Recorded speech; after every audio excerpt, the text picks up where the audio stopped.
Some farmers in the U.S. say the disruption of normal trade with China has forced many of them to go bankrupt. Who could blame them putting reciprocal tariffs on us? In the quiet towns of America's heartland, a storm is brewing, not of rain or wind, but of betrayal and despair. The soybeans that once fed the world, that fueled rural economies and anchored communities from Iowa to Missouri, are rotting in silos, abandoned in fields, and piling up in barns with nowhere to go. China, the behemoth that consumed 88% of U.S. soybean exports, has walked away, severing a lifeline in days that took generations to build. The fallout is apocalyptic. Prices have crashed to $9 a bushel, well below the $12 needed to break even. Silos are bursting, and entire towns teeter on the edge of collapse. This isn't a bad harvest or a market dip. It's a man-made catastrophe, a dagger to the soul of rural America, and its shockwaves are threatening to unravel the nation's very foundation. Iowa in the U.S. Midwest is the country's second largest soybean producing state. Soybean prices have fallen by about 20% since the beginning of this year. Iowa, the pulsating heart of American agriculture, is hemorrhaging. With over 9 million acres dedicated to soybeans, this state has long been a colossus. Its fields a testament to pride and productivity. Farmers here didn't just grow crops, they nourished nations. Their soybeans shipped to ports from Shanghai to Rotterdam.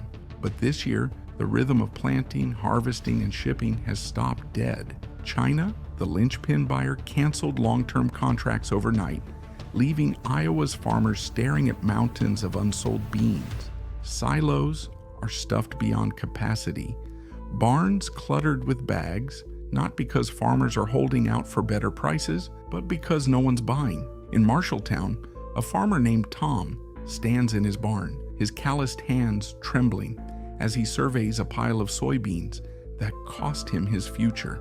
"My son dropped out of college this semester," he says, his voice a hollow whisper. "We couldn't pay tuition. These beans were supposed to carry us." A controversial soybean crushing plant is a step closer to reality. The Castleton City Council approved the plant this week despite opposition from some neighbors. The ripple effect is a tidal wave, sweeping through Iowa's small towns with merciless force. In Cedar Rapids, soybean crushing plants have slashed operations to 3 days a week, their conveyor belts silent, their workers sent home.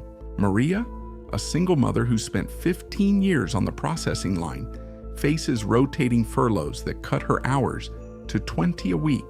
"I'm choosing between groceries and childcare," she says, her eyes fixed on a stack of unpaid bills. Truckers who once hauled soybeans across the Midwest are grounding their rigs. In Des Moines, a driver named Carlos lists his truck on Craigslist, not for an upgrade, but to cover rent. "I'm delivering pizzas at night now," he says, his pride swallowed by necessity. The state's economy is bleeding out.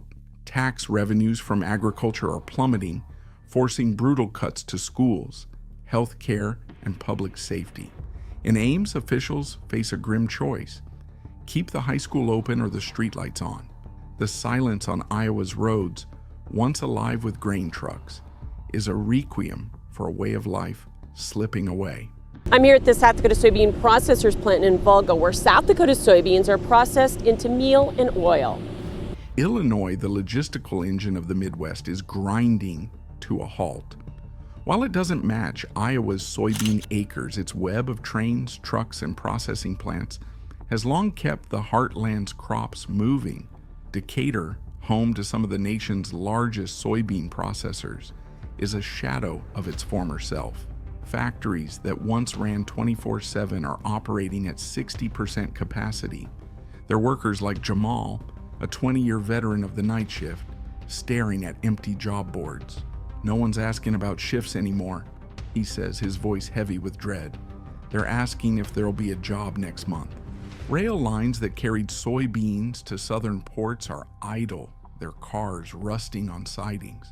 In Joliet, grain terminals once buzzing with activity are now warehouses of despair, their docks empty, their cranes still. A A packaging company in Peoria which labels soybean oil bottles has cut production by half, laying off 30 workers. Sophia, a worker there, wipes tears from her eyes. "It's not just my job," she says, "it's my town. We're all tied to this crop. The rhythm of Illinois, its trains, its factories, its people, is faltering, and the stillness is suffocating." It's National Agriculture Week, and farming has a significant economic impact in the state of Minnesota, but especially the soybean industry. Minnesota, a quiet titan in soybean country, is reeling in understated agony. With 27,000 farmers cultivating soybeans across its vast fields, the state has been a steady force, its tractors and co-op symbols of hard-won prosperity. But this summer, a chilling stillness has settled over the Southwest, where soybeans are a lifeline. Co-ops in towns like Worthington have taped signs to their doors, temporarily suspending soybean purchases. It's not about price, it's about space. Processors are full, demand has evaporated, and farmers are stuck with crops they can't move. In Mankato, a farmer named Ellen stands in her field, her boots sinking into soil that yielded a bumper crop. "It's worthless," she says, kicking a clod of dirt. "I can't afford to harvest it." Equipment dealers report a 60% drop in sales. Farmers aren't buying seeders or planters, knowing there's no market to justify the cost. A dealer in Montevideo sighs. They're not upgrading, they're surviving. Banks are tightening the noose, with a community bank in Albert Lea reviewing its agricultural loans, a polite prelude to foreclosures. Schools feel the pinch, with a teacher named Sarah noting rising absences, not from illness, but because families can't afford gas or school lunches. Minnesota's fields remain green, but its hope is wilting. Today with more on crop conditions, harvest season, and how soybean farmers are helping out local first responders. Nebraska's soybean crisis is a double-edged sword, slicing through both crops and its cattle industry. Soybean meal, a protein-rich byproduct, is a cornerstone of livestock feed, but with crushing plants shutting down and export markets gone, the supply chain is collapsing. In North Platte, a 3-generation family farm sold a third of its cattle herd, not by choice but desperation. "We can't raise livestock on hope," says the owner, Clara, her voice breaking as she watches the auctioneer's gavel fall. In Lexington, a soybean pellet factory closed in May, leaving 120 workers jobless. These aren't executives with savings, they're working-class families, now scrambling to pay mortgages and buy groceries. The state's budget is hemorrhaging, with tax revenues from agriculture and processing plummeting. In Grand Island, schools have canceled after-school programs, and some are switching to energy-saving schedules, leaving classrooms sweltering. Nebraska's soybeans don't just feed the world, they hold its economy together, from fields to feedlots to factories. When they stop moving, the web unravels, leaving communities frayed and futures dim. Tariffs will remain in place for China, and that could have a major impact on soybean farmers in Indiana. Indiana's fields tell a surreal tale of surrender. The soybeans are healthy, the weather cooperative, the yields promising. Yet farmers are walking away, leaving crops to rot. Harvesting means paying for fuel, labor, and storage, only to sell at a loss. In Tippecanoe County, a farmer named Javier parks his combine, his face etched with resignation. "It's cheaper to do nothing," he says. "I've never seen a season like this." Equipment manufacturers in Fort Wayne report orders dropping to near zero. Farmers aren't buying harvesters when there's no crop to sell. Factories that once shipped 15 machines a month are lucky to move one. Welders and technicians face rotating leave, their paychecks shrinking. In Terre Haute, a diner near a factory is half empty, its lunchtime rush a memory. "Folks can't afford to eat out," says the owner, Lila. Schools feel the pinch, with funding delays cutting extracurriculars.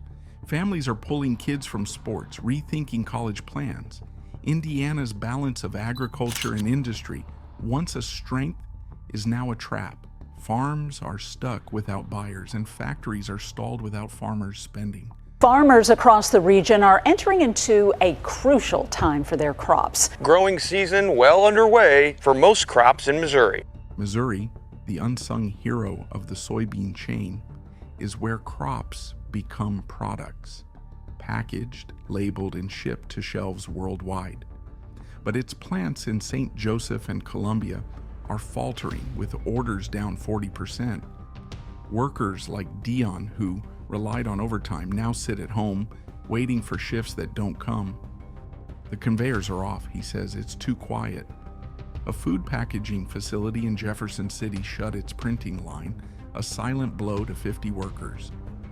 Trucking companies in Warrenton report diesel sales down 25%, a sign that goods aren't moving. Diners close early, families skip takeout, mechanics sit idle. Missouri's steady hum is fading, replaced by a tension that hangs heavy in break rooms and parking lots. People aren't protesting, they're bracing, pretending it'll turn around while fearing the worst.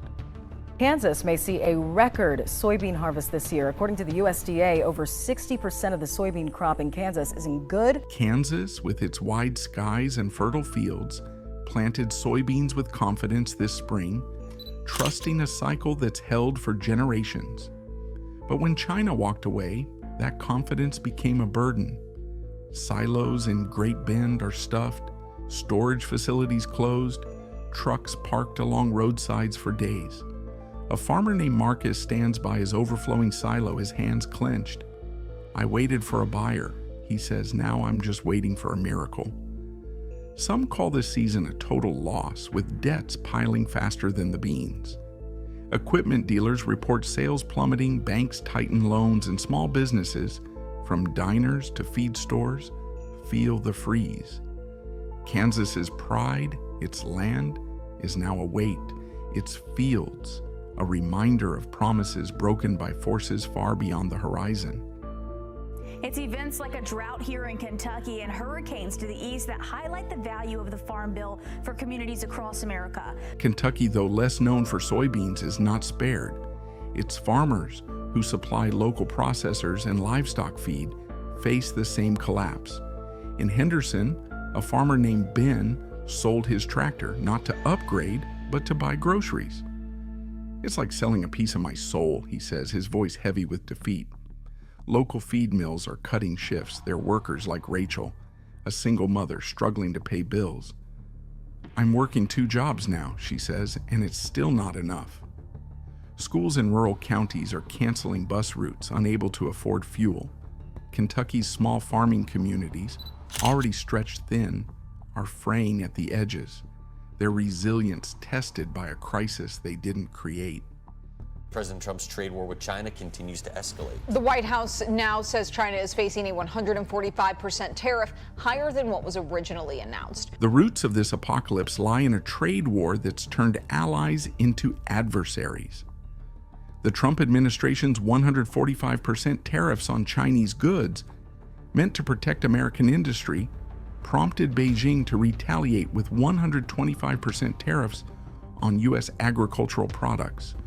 Orders for soybeans, pork, 12,000 tons canceled in a day, and wheat vanished in hours, deals built over decades dissolving like dust in the wind. China's pivot to Brazil, Argentina, and Canada isn't a temporary snub.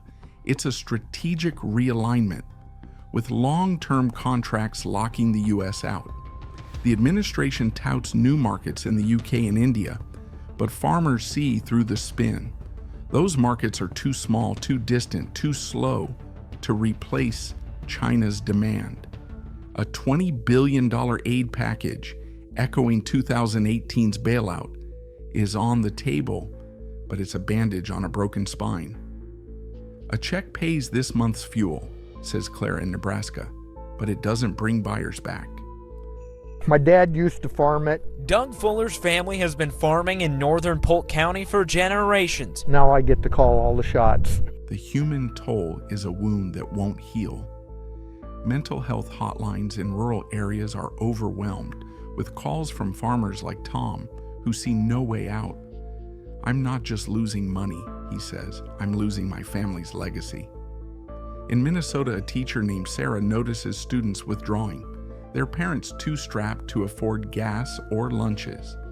In Illinois, a factory worker named Malik skips meals to pay rent, his pride swallowed with every empty plate.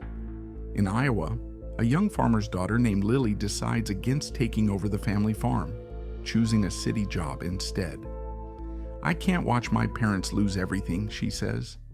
In Kentucky, a farmer named Luis sells land his grandfather worked, his hands shaking as he signs the deed.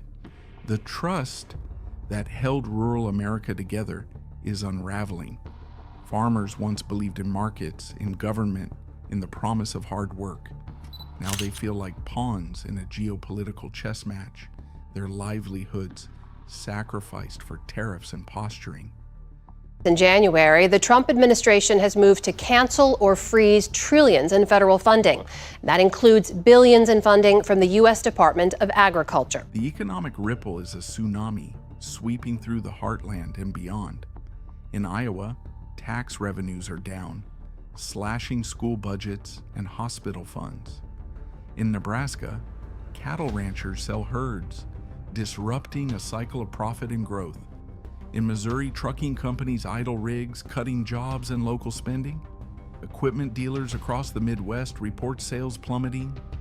Seeders, planters, and harvesters sit unsold, their factories laying off workers like Jamal. In Indiana, diners and feed stores see fewer customers, their registers quiet. In Illinois, ports in Chicago see containers idle, their cranes still. The U.S. Department of Agriculture's cancellation of $218 million in Food for Progress grain shipments didn't just cost revenue, it cost allies, with nations like Nigeria turning to Brazil for grain. The Food and Agriculture Organization warns that disruptions could spike global food prices, threatening vulnerable economies in Africa and Asia. More than 9 million U.S. jobs, truckers, mechanics, bankers, depend on agriculture. When soybeans stop moving, the economy stalls from rural main streets to urban ports. Get ready to pay even more than you already are, not just on gas prices, we're talking about groceries too. Yeah, that's right. So before you get dinner ready, listen up, the rising cost. The global stage is shifting under America's feet. China's pivot to Brazil, Argentina, and Canada is a seismic realignment. Brazil's fields are expanding, its ports buzzing, while American silos overflow. In Nigeria, families face rising food prices as U.S. grain shipments dwindle. In Bangladesh, markets brace for shortages, their reliance on American soybeans fading. The world is moving on, forging new trade routes while the U.S. heartland stands still. Even domestic demand, ethanol plants, livestock feed, can't absorb the surplus. Last year, the U.S. shipped 1.4 million metric tons of soybeans to China in 2 months. This year, it's barely 78,000.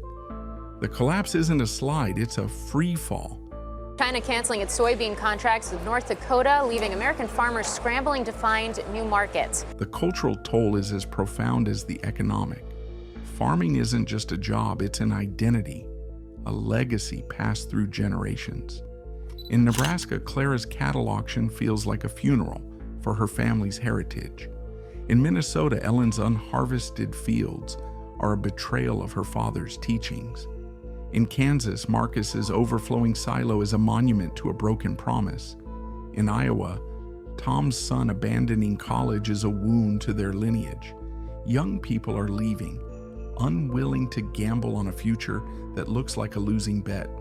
Schools lose students, churches lose congregants, towns lose their heartbeat. The social fabric of rural America is fraying, its values, resilience, community, trust, eroding under the weight of uncertainty. Some farmers in the U.S. say the disruption of normal trade with China has forced many of them to go bankrupt. Farmers aren't staying quiet. In Iowa, they marched to courthouses, their signs screaming, "Don't trade our farms away." In Illinois, they packed town halls, their voices raw with frustration. In Kentucky, farmers like Ben stand outside county offices, their hands trembling with signs that plead for survival. These aren't protests, they're acts of desperation, cries from people who've lost everything but their pride. 12 states, including Iowa, Illinois, and Kentucky, are suing the Trump administration, arguing it misused emergency powers to impose tariffs without Congress. The lawsuit, now winding through courts, claims these policies are gutting rural economies and breaking rules meant to protect them. In Washington, lawmakers scramble to patch the wounds with a $20 billion aid plan, but farmers like Clara shrug.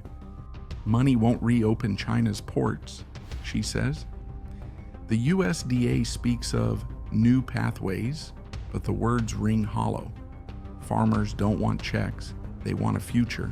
A new day, a new tariff threat from the US president. This time it was pharmaceuticals in the crosshairs of Donald Trump, who's threatening a 200% tax. The historical echoes are chilling. The 2018 trade war saw similar tariffs and bailouts, but the damage was temporary, cushioned by hope of recovery. This time, the wound is deeper. China's shift isn't a tactic, it's a strategy, fueled by years of escalating tensions. The US pushed hard with tariffs, aiming to protect jobs, but the heartland paid the price. Farmers remember the promises, new markets, fair deals, that never materialized. In Iowa, a farmer named Ben, whose grandfather survived the Great Depression, sees parallels. Back then it was drought and debt, he says. Now it's tariffs and betrayal. Same feeling, different enemy. The 1980s farm crisis drove thousands off the land. This feels like a sequel, with higher stakes and less hope. The future is a fog of dread. If China's new trade paths solidify, U.S. farmers could lose markets for a generation. Prices could drop to $7 a bushel, bankrupting thousands of farms. Rural towns could become ghost towns, their main streets boarded up, their youth fleeing for cities.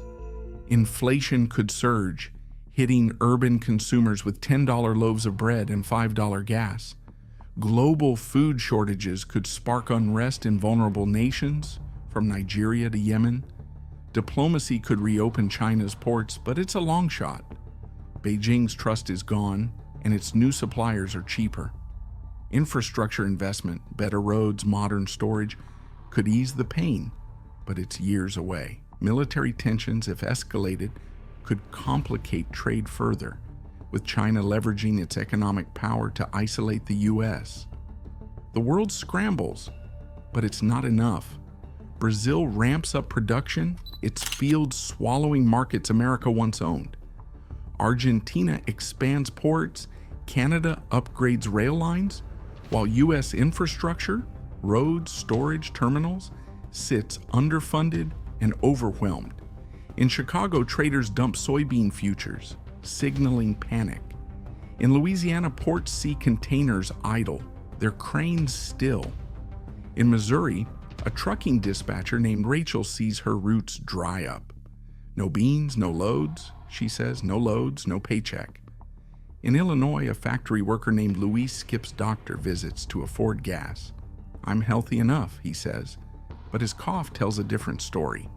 In Kentucky, a retiree named Emma skips meals to pay her electric bill, now bloated by rising fuel costs. The soybean collapse is rewriting lives in real time. This isn't a tough season, it's a betrayal. America's heartland isn't just losing crops, it's losing its rhythm, its trust, its soul. Every decision, planting, harvesting, hiring, feels like rolling dice. Farmers like Ellen skip planting, risking spoilage for a rebound that's a mirage. Others, like Marcus, sell equipment to pay debts, unsure if they'll farm again. Schools cut programs, families cut dreams, towns cut hope. The soybean collapse isn't a trade misstep, it's a fracture in the system that feeds the nation. If America's farmers can't keep going, who will fill its tables? The clock is ticking. A bold trade strategy, investment in infrastructure, and policies that shield farmers could turn this around. But time is running out. Share this if you believe the heartland deserves a voice. The question burns. Is America protecting its roots or letting them wither to prove a point?